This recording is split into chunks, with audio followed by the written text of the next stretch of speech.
Pastor, falando ainda sobre o Diogo tocou no assunto finanças, eu sei que isso no casamento, por vezes, é um assunto delicado. O marido traz recursos para casa, a esposa traz recursos para casa. Quem que é o papel de administrar as finanças? Porque às vezes por vezes, as mulheres dizem, ele tem que administrar as finanças, só que o cara é terrível com as finanças. E também, englobado nessa pergunta também, separação de finanças. Como que você vê isso? Porque o meu marido ele tem que pagar tal conta e eu tenho que pagar tal conta. Uhum. Ele compra as coisas dele com o dinheiro dele, eu compro as minhas coisas com o meu dinheiro. Como que você vê essa separação do dinheiro? Primeira coisa que a gente tem que compreender sobre o casamento não existe mais meu dinheiro ou seu. A gente abdicou do meu em troca do nosso. Então o patrimônio é do casal, o dinheiro é do casal. Agora, você pode descentralizar e dividir funções por uma questão estratégica.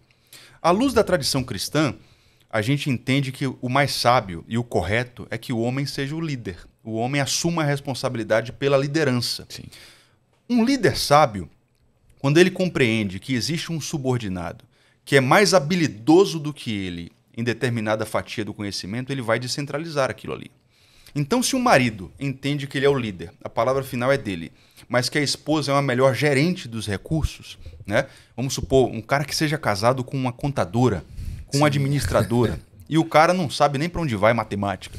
Pô, ele pode ter a palavra final, ele pode saber que Deus delegou a ele a função de provedor, mas ele vai descentralizar para a esposa o gerenciamento financeiro, a miúde, as planilhas. Se ela é muito mais competente do que ele, por que ele não faria isso, meu Deus do céu? Eu conheço casais que se deram muito bem nesse sentido, porque o marido compreendeu que a esposa tem um dom de Deus. Ela tem uma habilidade que ele não tem. E nós aprendemos com os apóstolos e com o próprio Senhor Jesus que um líder ele vai extrair aquilo que há de melhor nos potenciais dos seus liderados. Então eu não vejo problema nisso. O problema é quando o casal começa a criar vidas financeiras distintas, tá? Pode ser que o casal tenha contas separadas, né? Eu recebo o meu salário por aqui, você recebe o seu por ali, mas se o casal não tem essa visão de que tudo é uma coisa só, vai dar problema no futuro. Você vê, né, que o principal fator de divórcios hoje, sem dúvida, é o sexo. Adultério, pornografia, outros fatores. O segundo, sem dúvida alguma, é a questão financeira. Aí você pensa assim, óbvio, dívidas, falta de dinheiro, mas não é só isso.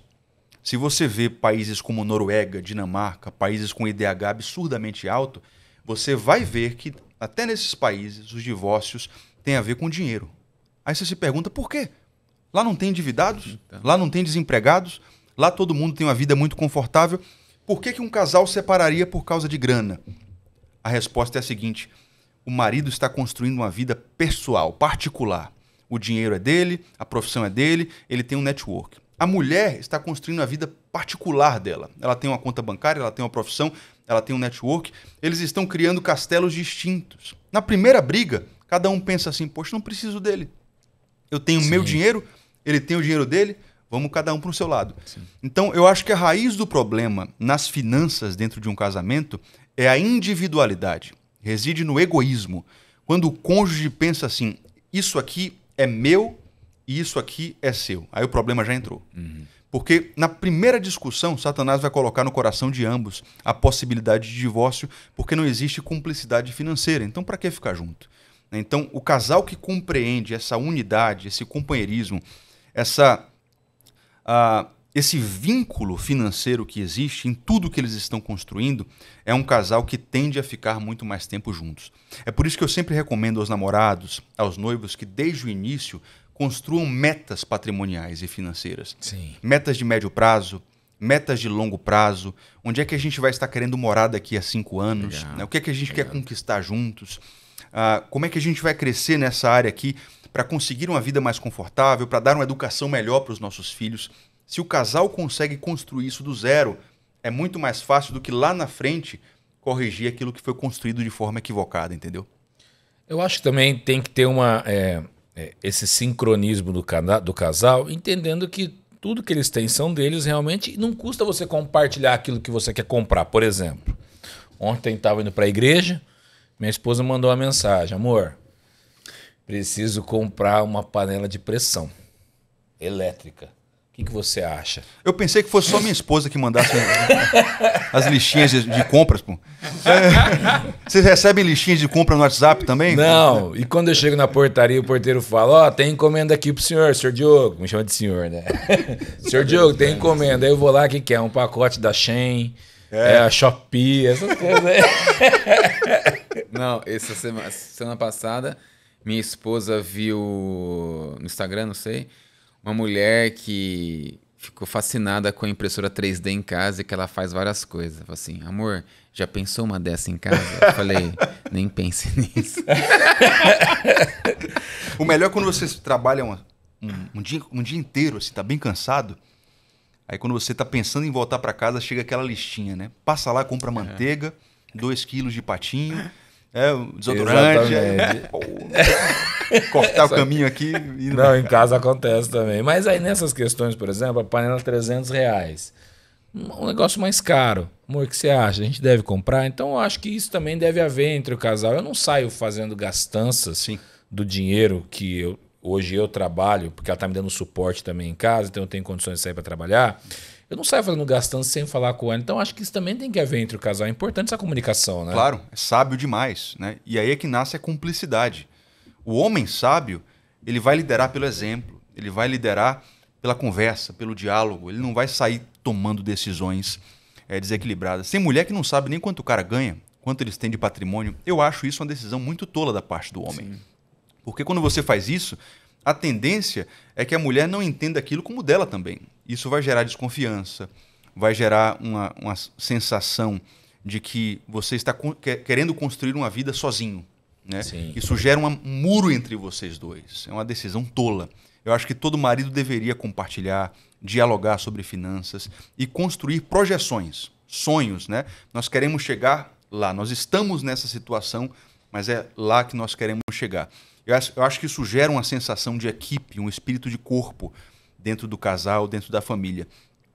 Eu tenho lidado com alguns casais que têm tido muita dificuldade nas finanças hoje em dia.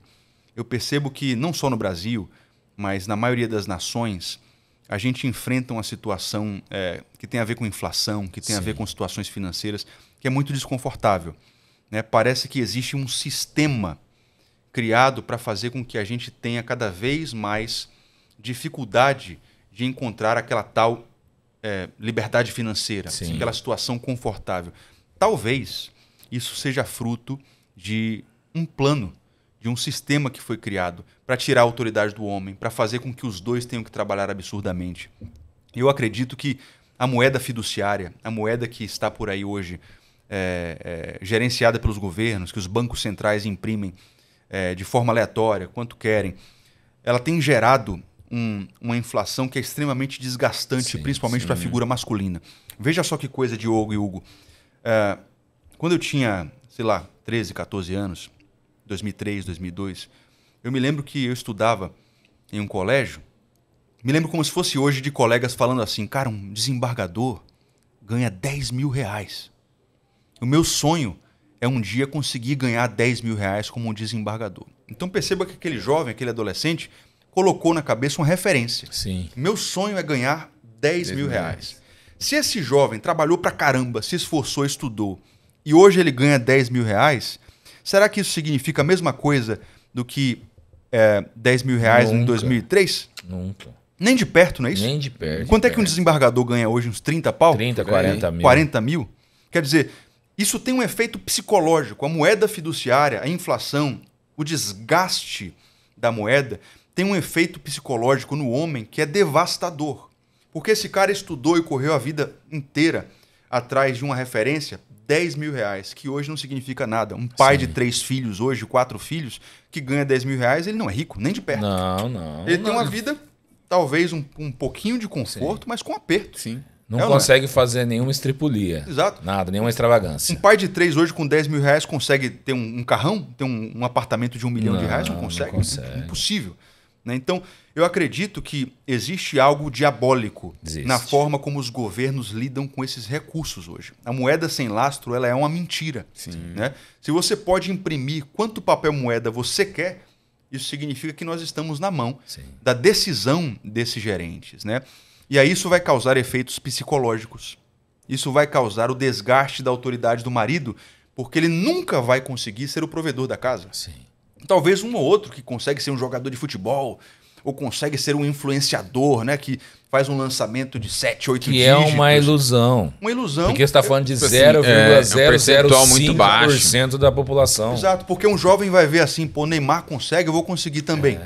E aí você tem milhões de jogadores de futebol no Brasil que ganham muito pouco e que nunca vão chegar lá, né? E aí o que é que vai acontecer? A esposa desse cara vai ter que trabalhar também. Porque ela vai querer dinheiro para ir no salão, o cara não tem como pagar. Vai chegar o filho querendo leite, ele não tem como pagar. Então nós temos uma situação em que a figura do pai de família, do provedor, foi mitigada por um sistema. Sim. O cara não consegue. Concordo plenamente. Aí a mulher vai ter que ir para o mercado de trabalho. Isso vai fazer com que, obrigatoriamente, a criação dos filhos seja terceirizada. E é uma cascata, é uma bola de neve que vai causando um problema atrás do outro. Como é que se resolve isso? Eu não sei se a gente vai ter uma solução para esse problema antes da volta de Cristo, cara, sinceramente. Eu acho que não. Mas eu creio que a família cristã precisa se posicionar se esforçando para manter os valores e os princípios bíblicos bem perto. Ainda que a esposa precise trabalhar, ela precisa se sujeitar à palavra de Deus e entender o papel da esposa e o papel do marido.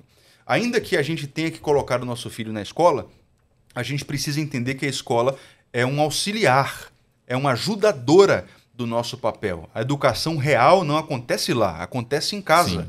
O responsável pela educação da casa sou eu, é a esposa, é a mãe dos filhos, né? Então, se a família bíblica consegue perceber que, apesar das dificuldades, é possível manter os valores e os princípios da palavra de Deus, a gente tem como passar por esse vale com famílias indestrutíveis, entendeu?